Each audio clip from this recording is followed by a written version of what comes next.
Oui, bon, finalement, pas demain, hein, tout de suite, parce que là, il y a un sujet qui m'a vraiment touché, parce que j'en ai parlé vite fait dans la vidéo précédente. C'est vraiment l'aspect, on va pister les parents qui laissent leurs gosses être des délinquants. Bon, on appelle ça aussi des jeunesses sacrifiées hein, dans une société.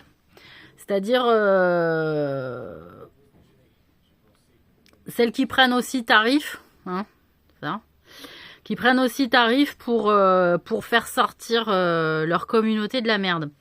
Bon, sachant que les choses ont pas mal avancé, normalement, c'est ce que il devrait être fait si on est tous d'équerre par rapport à mon passage. Par contre, ce qui est sûr, c'est qu'il y a eu des jeux par le passé où des personnes se sacrifient pour des raisons donc de territoire et de zone hors zone. Donc c'est compliqué. Ça veut dire que on va mettre sous surveillance étroite des gamins qui sont délinquants. Alors, on est tous fatigués de trouver des excuses aux gamins délinquants, on est d'accord.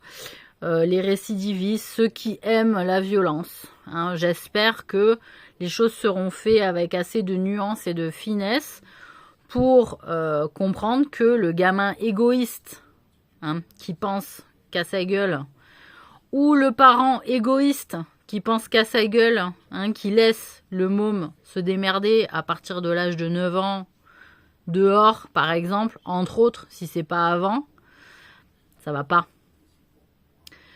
Ce que je voulais dire aussi, c'est que au-delà du fait qu'il y ait des choses comme ça qui soient mises en place, je ne sais pas comment vous allez mettre en place votre système de surveillance, si ça va passer par les services de police ou de gendarmerie, ce qui serait le mieux, parce qu'il faudrait qu'il y ait au moins des faits de preuves avérées de faits de cas aggravés de délinquance. Mais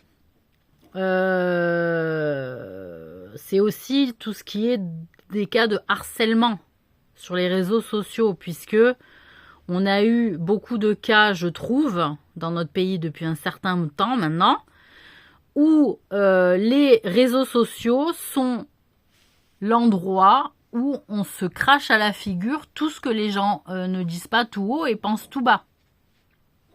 Ou même disent tout haut à l'école, et des jeunes filles ou des jeunes garçons, ou même des adultes, des jeunes adultes, se suicident. Sur la surveillance des réseaux sociaux, c'est pareil.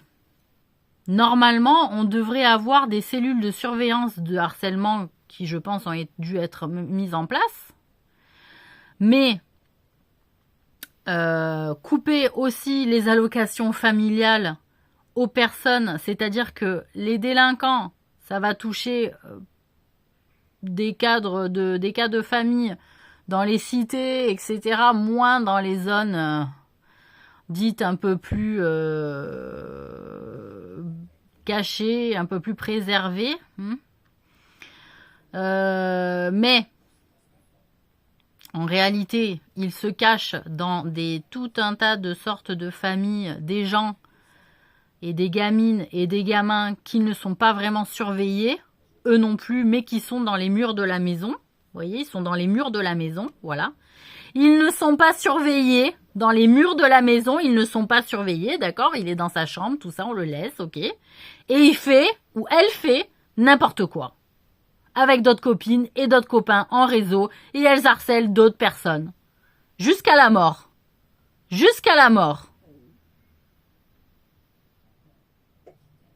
Et donc là, j'invite aussi les parents et même la société collective française en entier de se poser la question, est-ce qu'on coupe pas les allocations familiales aussi à ces parents qui ne surveillent pas leurs gosses, qui font du harcèlement, qui font n'importe quoi sur les réseaux au détriment de tout le bien-être de nos écoles, des élèves, de la France entière, parce que c'est un cauchemar, hein, c'est devenu, on dirait, des cauchemars d'aller à l'école.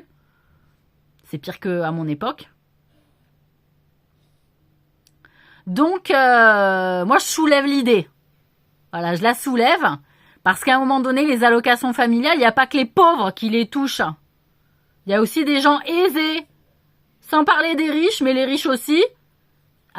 Il a été décidé que les allocations familiales soient laissées à tout le monde. Pour l'égalité des droits. Le fait d'avoir un enfant, c'est un bonheur pour la population française. C'est un bonheur à condition qu'il soit heureux, le gamin, quand il grandit dans le pays. Non? À condition qu'on lui offre un chemin plus heureux que la décrépitude dans laquelle on est tous. Franchement. Donc c'est ce que je défends. Voilà comme idée. À un moment donné, mince de laisser des gens sous prétexte qu'ils sont pas dehors à faire des conneries, ils font les conneries en intérieur, eh ben ouais. Parce que là, ça va jusqu'à la mort et c'est pas des trafics de drogue où ça se tue entre trafiquants. Hein?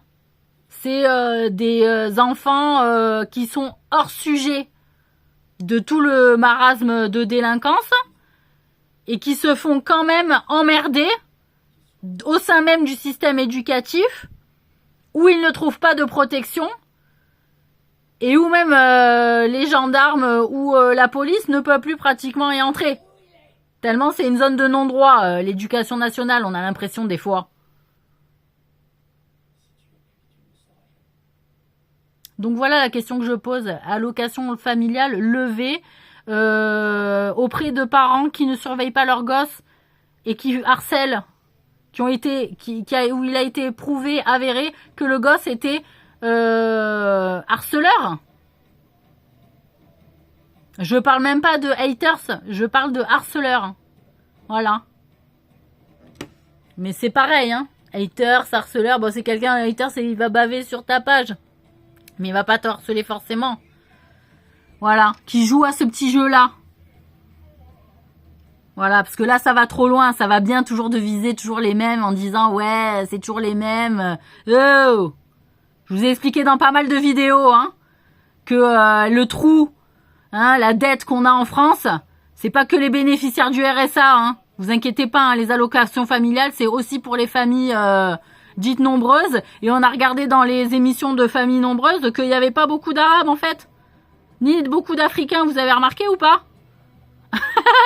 Non mais voilà. Donc je veux dire, stop les préjugés là. Tout le monde prend pour son grade, tout le monde prend sa responsabilité.